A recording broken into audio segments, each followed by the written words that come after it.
Hello everyone, good morning. তোমরা কেমন আছো? আশা করব খুব ভালো আছো, আনন্দে আছো। আমরাও কিন্তু খুব ভালো আছি।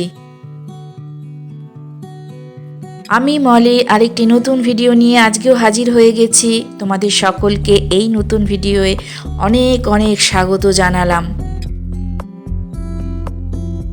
আশা করব তোমাদের এই ছোট্ট ভিডিওটা ভালো লাগবে, আর ভালো লেগে থাকলে অতি অবশ্যই একটা করে লাইক করো। আজকে হচ্ছে রবিবার, আর এখন ঘড়িতে টাইম হয়েছে সকাল 7:30। এই নতুন ব্লগটা তোমাদের সঙ্গে করে নিয়ে আমি এখন থেকে শুরু করে দিলাম। এই কটা দিন ধরে এত প্রচণ্ড ঠান্ডা পড়েছে, আর ঠান্ডা পড়বেই না কেন? কালকে হচ্ছে সংক্রান্তি, আর সংক্রান্তি মানেই হচ্ছে পিঠে। আর আমাদের বাড়িতেও হবে, পিঠে করব সকালবেলা, সেটা তো অতি অবশ্যই তোমাদের সঙ্গে শেয়ার করছি। তো যাই হোক, আজকে সকালবেলা ঘুম থেকে উঠে মুখ টুক ধুয়ে প্রথমে ঠাকুরের কাজটা কমপ্লিট করে নিয়েছি। নিয়ে রান্নাঘরে ঢুকে ফার্স্টে আমি গ্যাসটাকে মুছে নিয়ে নিজের হাত দুটো এখন দেখো একটুখানি সেঁকে নিচ্ছি। হাত দুটোকে যদি সচল না রাখি তাহলে কাজকর্মগুলো কি করে করব? এত এত কাজ যে পড়ে রয়েছে। তারপরে সকালবেলা করে নিয়েছি চা খাওয়া আমাদের কমপ্লিট হয়ে গেছে। এবার ব্রেকফাস্টের পালা। করে নিচ্ছি রুটি, আর তার সঙ্গে সব রকমের তরকারি, মানে সবজি দিয়ে করেছি একটা তরকারি, আর লাড্ডু ছিল। এই দিয়ে আমাদের আজকে সকালবেলার ব্রেকফাস্টটা সেরে নিলাম। কালকে সংক্রান্তির দিনে কার কার বাড়িতে কি কি পিঠা হয় অতি অবশ্যই কমেন্ট করে জানালে আমি খুব খুশি হব। আমাদের বাড়িতে আমি কি পিঠা করছি সেটা কিন্তু অতি অবশ্যই তোমাদেরকে দেখাবো। এখানে আমি এখন ভেজে নিচ্ছি আলু, কারণ ছেলে তরকারি বলো লাড্ডু বলো এসব দিয়ে রুটি খেতে চায় না। তো ওর এখন একটাই হয়েছে, শুধু আলু ভাজা। ওকে আলু ভাজা দিলে আলু ভাজা দিয়েই রুটি খেয়ে নিতে পছন্দ করে। তো চলো এখন আমি ছেলের জন্য খাবারটা বেড়ে নিচ্ছি। কালকে যে নতুন রেসিপিটা রান্না করেছিলাম, মানে মূলো বাটা, এটা এতটাই ভালো লেগেছিল যে মানে কি বলবো, আমার ছেলে বলো, আমার কর্তা বলো, আমার মেয়ে বলো, সবাই আবারও বায়না করেছিল। আজকে আবারও আমি বাধ্য হয়ে সেই মূলো বাটাটাই করেছি। আর তার সঙ্গে ছিল রবিবার, মানে হচ্ছে মাংস থাকবে। তো তোমাদের দাদা সকালবেলা বাজার করে বাড়িতে দিয়ে আবারও ও বেরিয়ে গেছে টিফিন করে, ওর দরকার ছিল কাজে।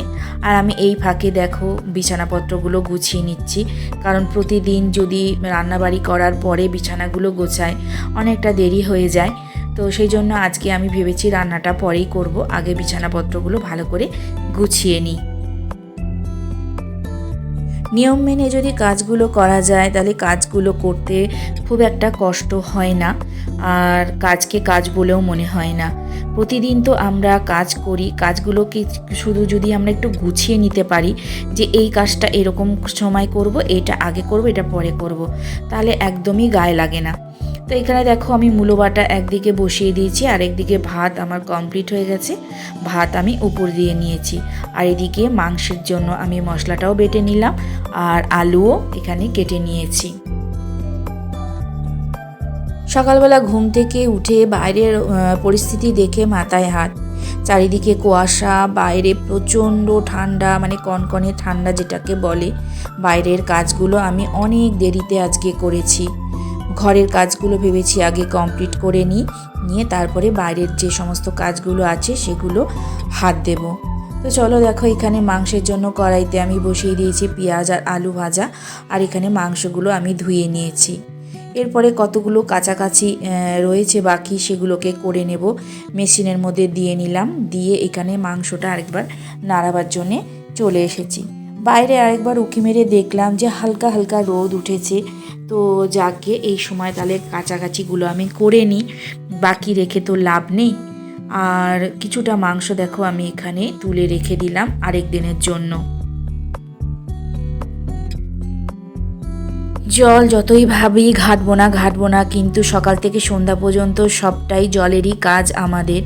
আর আজকে জল এতটাই ঠান্ডা ছিল, সারাটা দিন ঠান্ডা ছিল। অন্যদিন তবুও বেলার দিকে একটুখানি জলটা উষ্ণ উষ্ণ একটু ভাব হয়, মানে কনকনে ঠান্ডাটা থাকে না। কিন্তু আজকে সকাল থেকে এখনও পর্যন্ত জল এতটা পরিমাণে ঠান্ডা যে মানে হাত দিলেই শরীর যেন কেঁপে উঠছে। কিছু করার নেই, তবুও আমাকে হাত দিতেই হবে, এগুলো ধরতেই হবে। আমাদের মহিলাদের এই কাজগুলো তো করতেই হবে।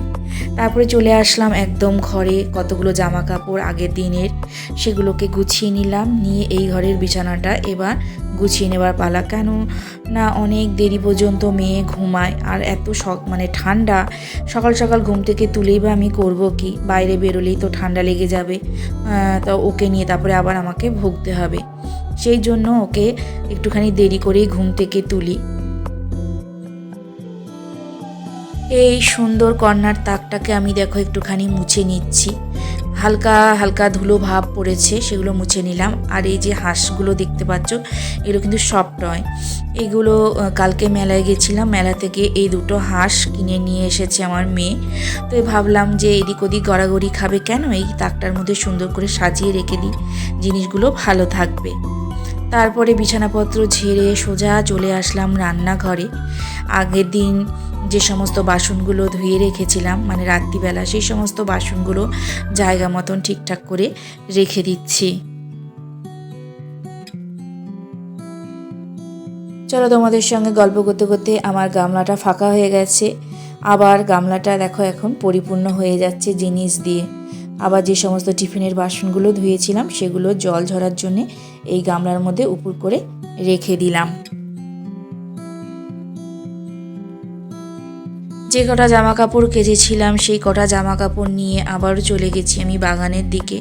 কিছুক্ষণ আগে কয়েকটা মানে হাফ শুকনো জামা কাপড় ছিল আগের দিনের, যেগুলো শুকনো হয়নি, সেগুলো মেলে দিয়ে গেছিলাম। তো এতক্ষণে সেগুলো শুকনো হয়ে গেছে, সেগুলো তুলে নিয়ে এখন যেগুলো নতুন কাচলাম সেগুলো দেখো মেলে দিচ্ছি।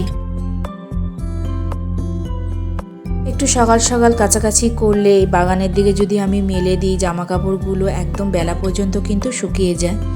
সব দিন তো আর সমান হয় না, কোনো দিন একটু দেরি হয়ে যায়, তখন বেলাটা বড় মানে বেশি হয়ে যায়, তখন জামা কাপড়গুলো মেললে শুকনো হতে চায় না, তো সেইগুলি আবার পরের দিন মেলতে হয়। তারপরে ওখান থেকে কতগুলো কাঠ নিয়ে আসলাম, নিয়ে এসে দেখো এখানে গরম জল করি আমার কাঠের উনানে।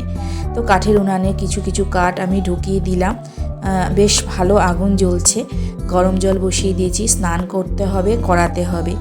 তো ওইটা ওইদিকে বসিয়ে দিয়ে আমি সোজা চলে আসলাম ঘর ঝাড় দেওয়ার জন্য।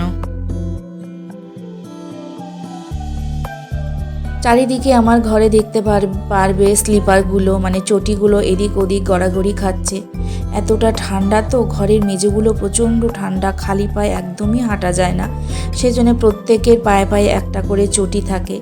আর বিশেষ করে আমার ছেলে আর মেয়ে সব সময় চটিগুলোকে ঘরের এদিক ওদিক ছড়িয়ে ছিটিয়ে রাখে আর খালি পায়ে হাঁটার চেষ্টা করে। বকা দেওয়ার পর আবার চটি পরে। তো যাই হোক, দুপুরবেলার সমস্ত কাজকর্ম সেরে স্নান পুজো টুজো সেরে এখন চলে এসেছি সোজা রান্নাঘরে, কারণ বেলা হয়েছে, খেতে দেব। এখন কিন্তু সন্ধ্যাবেলা। সবাইকে জানিয়ে দিলাম গুড ইভিনিং। মেয়েকে গান শেখাতে নিয়ে গেছিলাম, গান শিখিয়ে এখন বাড়ি ফিরছি। তো দেখো আমি এখন বাড়ি ফিরছি মেয়েকে নিয়ে, বাড়ি ফিরে সোজা ঢুকে গেলাম রান্নাঘরে রাত্রের খাবারের জোগাড় করার জন্য। তাহলে আজকের মতন ভিডিওটা এইটুকুই থাক, কালকে আবারও একটা নতুন ভিডিও নিয়ে আসছি। তোমরা সবাই তৈরি থেকো আমার আরেকটি ভিডিও দেখার জন্য, কষ্ট করে তোমরা আমার ভিডিওগুলো দেখো, তার জন্য তোমাদের সকলকে জানাই অসংখ্য ধন্যবাদ। তাহলে চলি, টাটা।